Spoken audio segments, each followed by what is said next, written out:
All right. Let me say good morning to everyone.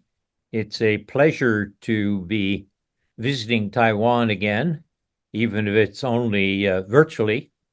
This has obviously been a big day after a long night of the American presidential election.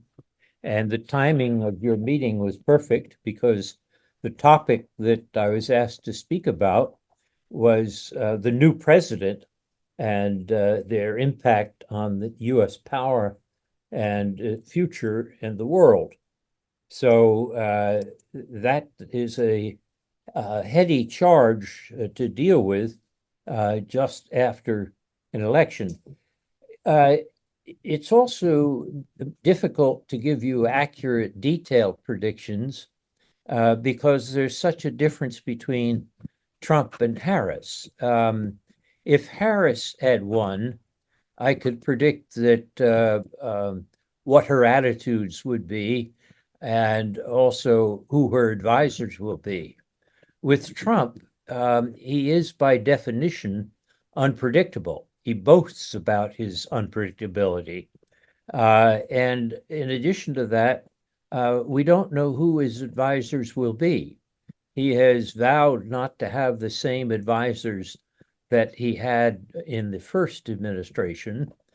He regarded those traditional Republicans as holding him back, but we haven't seen who the new advisors will be.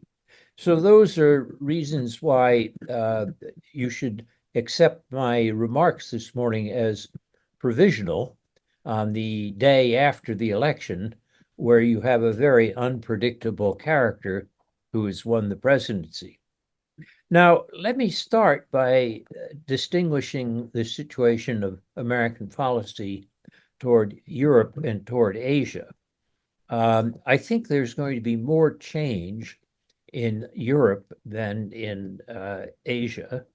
In Europe, I think if you look at the war in Ukraine, the war that's resulted since the Russian invasion of Ukraine in 2022, there, I think there will be a change. Trump has claimed that he will settle the war in a day. That's obviously an exaggeration.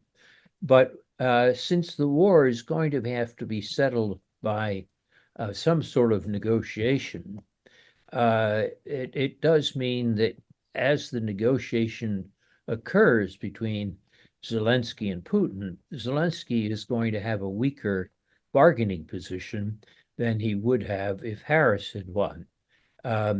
Trump can argue that to Zelensky that unless he makes more compromises, American aid will be cut back. And Putin knows that. So in that sense, when you say this will be solved by bargaining, but the bargaining position of Ukraine is going to be considerably weaker after this election than it was before the election. In a larger picture of Europe, there's a whole question of NATO. The United States has had NATO at the heart of its foreign policy toward Europe for more than 7 decades. And Trump, when he was in his first term, threatened vaguely about withdrawing from NATO unless the NATO countries spent more on their own defense. And he's hinted at some of that in his speeches in the campaign, though, of course, we don't know in reality what he will do. But I think the pressure on the Europeans to increase their defense spending to 2% of GDP will increase. The large majority of Europeans have already done that, but I think you might find that there'll be pressure to go even higher. And I think in that sense, there will be some changes that the Europeans will feel. Whether Trump will actually do anything like withdrawing American troops from Europe remains an open question.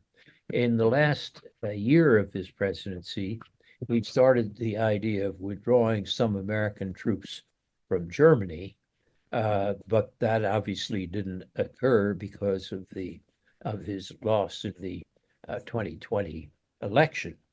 Will he return to that or not? I don't know, but it would certainly be an important destabilizing position. So I think the Europeans are correct to be nervous. And many of my European friends have asked me questions like, how do we adjust to this? How do we protect ourselves? And I frankly don't know the answer, and neither do they. When I turn to Asia, though, I think there's going to be more continuity. If you look at the Trump policy in his first term, he said his national security policy was based on great power competition with China and Russia. And I think that is still likely to be the focal point. There's almost a bipartisan consensus in Washington, D.C., that China poses a new challenge or threat. And I think Trump would build upon that. In addition, on the economic side, I think you're going to see tariffs. How far those tariffs will go, we don't know. One would hope it won't be a full trade war, but Trump talks very favorably about tariffs, and his attitudes are very mercantilist. And the people who are reputed, or sometimes reputed, to advise him on his international economic policies, like Lighthizer, are regarded as protectionists. So we will see some changes in the effect of tariffs on trade in Asia, but I don't think we're going to see the same changes in the security situation. If you talk about great power competition, one has to ask, will the United States or China prevail in this great power competition? I believe that the U.S. will, and that, I believe, is because the Americans have some very high cards. If you were an entity from Mars and you came down to Earth and you saw these two countries, China and the U.S., playing a high-stakes poker game, and you could peek into their hands and see what cards they held, and you had to then decide who you wanted to bet on, I think you'd want to bet on the Americans. Why do I say this? Well, there's 7 high cards that the Americans have. One is geography. The U.S. is surrounded by 2 oceans and 2 friendly neighbors. China has 12 borders with other countries, and on some of them, they're very hotly contested. If you look at demography as a second card, China's population has peaked. Its labor force peaked in 2015. The U.S. is one of the few rich countries in which you're going to have population increase rather than decrease, and a labor force which will continue to increase. The third card is productivity. Usually people would say, well, if your number of your population, your people are going down, you can compensate for that by adding technology and increasing productivity. There, I think it's worth noticing that in productivity, the U.S. has been increasing. And if you look at total factor productivity for China, it's been going down. If you turn to a fourth card, which is technology, there China and the U.S. are closer in some areas, But in other areas, the U.S. has a clear lead, for example, in artificial intelligence. And when you look at the rankings of American research universities, Shanghai Jiao Tong University does a global ranking, and they put the 15 of the top 20 universities are in the United States. None of them are listed as in China. So I think I still prefer the American card in this poker hand. If you look at financial systems and the role of the dollar or the renminbi, I think, again, you would prefer to play the American hand. There's been a lot of talk about clearing more trade in renminbi, but notice that in terms of holding reserves, the dollar remains the primary reserve currency. And that's likely to remain true so long as the U.S. has deep and rich capital markets, and as long as it has a rule of law. It's not likely that China is going to see a rule of law anytime soon. And then if you look for a sixth card, the card of soft power, the ability to get what you want through attraction rather than coercion or payment, there again, when you look at recent public opinion polls by Pew Charitable Trust or Gallup and so forth, they show that more countries find the United States attractive than find China attractive. And finally, of the 7 cards in the U.S. poker hand, alliances, the U.S. and its allies represent more than 50% of the world economy. So you add up the economy of U.S., Europe, Japan, Australia, South Korea, and so forth, and you're over 50%. If you add up the economies of Russia and China and North Korea and Iran, you're at about 20%. So the ratio is 5 to 2. That would suggest to me that in the terms of the balance of power for who prevails in the long run game between the U.S. and China, the great power competition, you'd be wise to bet on the U.S. Now, the question that I should address, though, is has the election of Trump changed any of that? And my answer would be not that much. On the question of geography with 2 oceans and 2 friendly neighbors, there may be some problems for Mexico because of Trump's tariff positions, but it's not likely to lead to a serious contest.